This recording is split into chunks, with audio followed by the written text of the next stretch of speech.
Lentaatu arsi qofa wayruma yaa jira keenya waa hedduun arge boruun isinii mattee miidiyaa gabbaatee asoo jirti intalaan an kororatti baafadhee sagantaa fi lafa kaaya isin kana gizee isin akkana taatu isintu yoo piraankiillee taate if cabsite moo dhugaadhaa akka kun if cabsite dhugumatti if cabsite an itti dhaqeetii loleeni ganama kanallee loleeni wallahi if cabsite kuuleen hedduu ammoo maatii miti ammallee teete obboleessa tiyyummaa miti awuliin dhageessaa tiyyummaa miti anillee maqaa dhagee aboo dubbii gabaabdu tawaayitii gati jaatii miti obmalaan kuullee naaf qaadii maasin obboleetiin intala jaalalaati intala kabajaa qabdu girigiriin isii naaf tolti waa hedduu ishee walii gallee ture garuu maayii irratti isiintu waan kana godhuu isii kana nama kiiloomeetira 780 deemee jira kee hoteela keessa hojjetaanii qonqofaa walii kaanii shimala arsii nagarre walii arsii malee neerumina ijoollee arge akkanatti waan dirata kaasoo itti miciyyoon tun if cabsite moo mataa isiitiif bikka ifi gootee kabajaa fi goote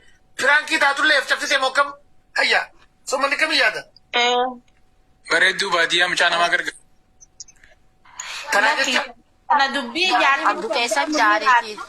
Jarjartee murteessini. abbaranaa miti matuma siitii kuu miciyyoon tun akkami gootee walii eenyutu tichi deemaa Murteessin jaallattu tun falaati rabbi. aboo fala maal balleessite boora keessa Mucaa maal balleessite Angushaa dhageenye waliira afaan walii kaayuu nagarre jirri afaan walii kaayuu. saboo baga keessa kaaboo gurba afaan namaa kaa'u waan biraa kaa'uudha ishaadha akka isuree ishkila Abbasee imaana sabri rabbi si haa kan duuka bulanii. Shaadaa maali? Aboo kun duuka bulanii imaana sabri rabbi si haa kan nu adeero. Aannan adeemsa jaaniin beektu. unuudha Waa hunda qammasanii jira. Waa hunda afaan walii kakkaayanii jiran. Qammasanii jiranii qammananii jiranii. Wanta kana dhibe shimallee Ammas malee maaliif beekti?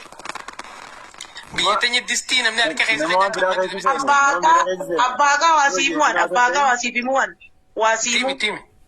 anammallee tamaayidha telefoona urina dawwalaa jirta as keessa girtanii laali wallahi laazii namaas keessa ta'ina dawwale an blookii sogoda ilaa urmii teetii rakkatullee natiin dawwali wuli abbaagaa dhaggeeffadhu isaa tarmee dawwala telefoona irratti cufu jira natiin dawwali natiin dawwali waqafaa kee kana dhaabii ka dhaggeeffadhu ittiin himaati waqafaa okay kee kana dubbii dhaabii gaaftu dhageessini an obboleetiin kuullee naaf obboleetiidha obboleetiyyaa namni irraan booda maqaa kuullee kaase abbaa haqaate hojjollola namni irraan booda maqaa sii kaase Tumatti dubbii nagaan tura nagatti. Jaalatte wallaahi ni jira. jaalachuun kee gaariidha amma firummaa fi muniiraa kana walitti deebifna muniiraa waan abbaan akkaasi gaafate deebisee Nan deebisina muniraan dura turara duulu turte. abbaan akkaa kalees obboleessa kiyya arraas obboleessa kiyya boruus obboleessa kiyya Jeeti ni raamurade. Amma obboluun walii araaramtan Ani jechuudha. garaa kiyya. Akkas Walii araaramne abbaa qaa khalaas.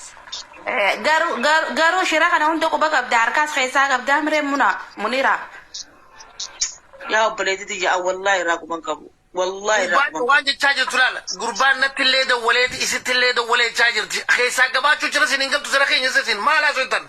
Seesi yoo maaf dubbii bartan isin. aya wayyaa rabbii tiyyee haalaama Meeta mataan noowwee jira deemaa boonu dandoone. Abbaa qaa takka kuttu takka haadha jala ciisa. Ameera keessaa bee jarri waa hunda ol qaqammasee jira. Shimala hunda akka gabbaatee miti. haadhani mukan darbane. Tuma firaataa.